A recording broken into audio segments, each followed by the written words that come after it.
Aunty aunty എന്താ വിളിക്കാൻ ലേറ്റായി? അവിടെ വേറെ പ്രശ്നമൊന്നുമില്ലല്ലോ? ഇല്ല ഹർഷേ, പ്രശ്നമൊന്നുമില്ല. ബാക്കിയുള്ളവർ കേൾക്കെ വിളിക്കണ്ടെന്ന് വെച്ചാ. ഇപ്പൊ എവിടെയാ?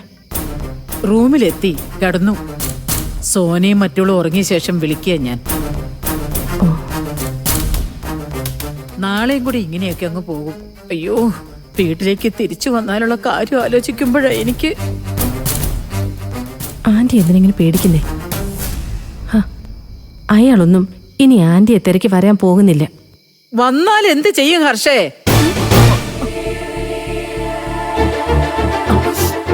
മുറിയിൽ അവളുള്ള കാര്യം ഞാൻ പെട്ടെന്ന് മറന്നു. അയാള് വരികയാണെങ്കിൽ നമ്മൾ എന്ത് ചെയ്യണമെന്ന് കൂടി പ്ലാൻ ചെയ്ത് വെക്കണ്ടേ എന്റെ ഹർഷേ? അതൊക്കെ നമുക്ക് പിന്നെ പ്ലാൻ ചെയ്യാം. ആന്റി ഇപ്പൊ വേണ്ട. അനുപമ മുറിയിലുണ്ടെന്നല്ലേ പറഞ്ഞത്? ഏതുറക്കത്തിലും അവൾ ആന്റിക്ക് നേരെ ഒരു കണ്ണും കാതും തുറന്നു വെച്ചിരിക്കും. പിന്നെ അത് നീ പറഞ്ഞത് ശരിയാ. എന്റെ ടെൻഷൻ കാരണം ഞാൻ ഈ രാത്രി തന്നെ നിന്നെ വിളിച്ചത്. ബാക്കി നമുക്ക് നാളെ സംസാരിക്കാം. അതെ ആന്റി, അതാ നല്ലത്. രവിയേട്ടൻ വിചാരിക്കും ഞാൻ ഈ രാത്രി എഴുന്നേറ്റ് വന്ന് ആരോടാ സംസാരിക്കുന്നേന്ന്. എന്നാ നീ പോയി കിടന്നു. ഞാൻ രാവിലെ വിളിച്ചോളാം ഹർഷേ. Good night.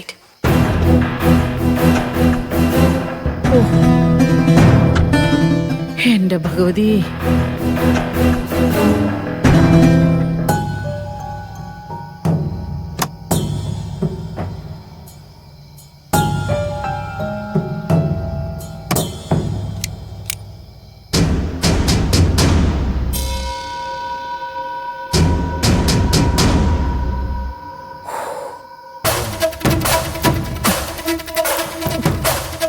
എന്റെ ദൈവമേ, കാത്തു രക്ഷിക്കണേ.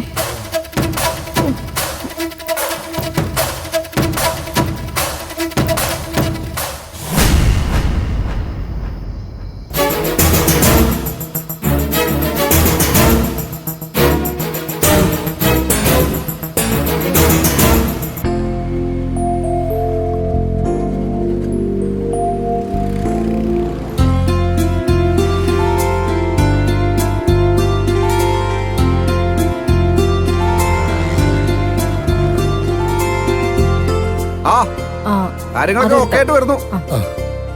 സമയമുണ്ടല്ലോ. ഞാൻ വിളിക്കാം. അമ്മേ എല്ലാം ഓക്കെ ആണല്ലോ? എല്ലാം ഓക്കെ. പപ്പച്ചേട്ടാ, എന്താ പിന്നെ? ഈ വിളക്ക് കൊളുത്തി കഴിഞ്ഞ ഉടനെ എല്ലാവർക്കും സ്വീറ്റ്സ് കൊടുക്കണം. അതെല്ലാം ഓക്കെ ആണല്ലോ? അതെല്ലാം ഓക്കെ. പിന്നെ ചായ വേണ്ടവർക്ക് ചായ കൊടുക്കാനുള്ള ഏർപ്പാടും ഞാൻ ഓക്കെ ആക്കിയിട്ടുണ്ട്. അത് മതി. വിനയ, അകത്തോട്ട് ആരെയും കയറ്റണ്ട.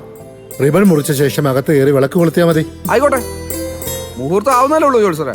സമയമുണ്ട്. അമ്മേ ഒന്ന് മാറിക്കേ. ഈ സാനിറ്ററി സെക്ഷനിൽ എന്തൊക്കെ ചെയ്തു വെച്ചോ നോക്കട്ടെ. വിനയ, ഇതൊക്കെ എടുത്ത് മാറ്റി വെക്കണ്ടേ അമ്മേ?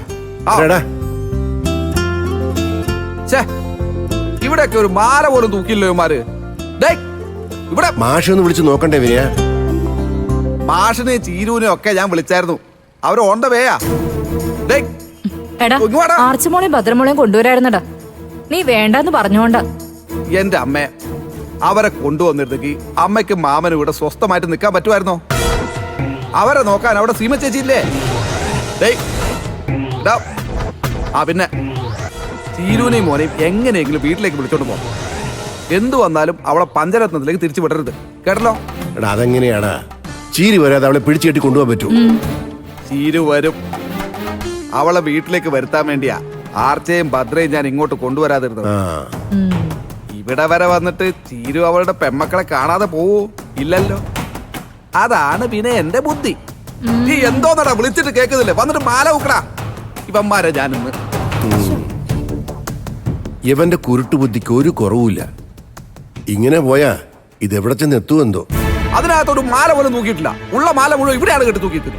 അതൊക്കെ ഞങ്ങൾ ചെയ്തോളാം. വന്ന് തൂക്ക്.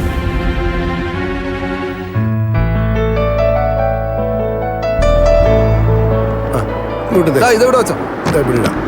അവരോ ദാസങ്ങളെ അച്ഛാ വരൂ. നമസ്കാരം ദാസാറേ. നമസ്കാരം പക്ഷേ. ഞങ്ങള് ലേറ്റ് ആയില്ലോ. ഇല്ല, മുഹൂർത്തമായി വരുന്നതേ ഉള്ളൂ. മാമ ഇവരെ അങ്ങോട്ട് ഇരുത്ത്. അതോട് ചെല്ല്. വേണോ? വാമേ. അമ്പിളിയും ജീരൊക്കെ ആവണ്ടില്ല. വാ, വാ, വാ. ഏയ്, എന്താണ് ആകെ ഡള്ളാണല്ലോ? എന്തൊരു സുഖല്ലേ? ആ അമ്പിളി സുഖല്ലേ അമ്പിളി? അങ്ങനെ പോകുന്നുണ്ട്.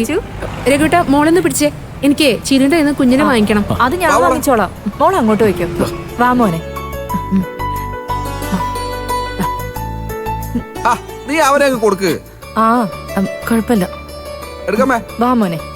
ഏയ്, വാ ചക്കരെ. അച്ഛമ്മയുടെ മുത്ത്. അച്ഛന്റെ പോവാ. വാടാ അച്ഛടാ. വാ വാ, കട കാണണ്ടേ മോന്? വാവയ്ക്ക് കടയൊക്കെ കാണിച്ചു തരാലോ അച്ഛൻ. എവിടെ വരുന്നില്ലേ? ആ,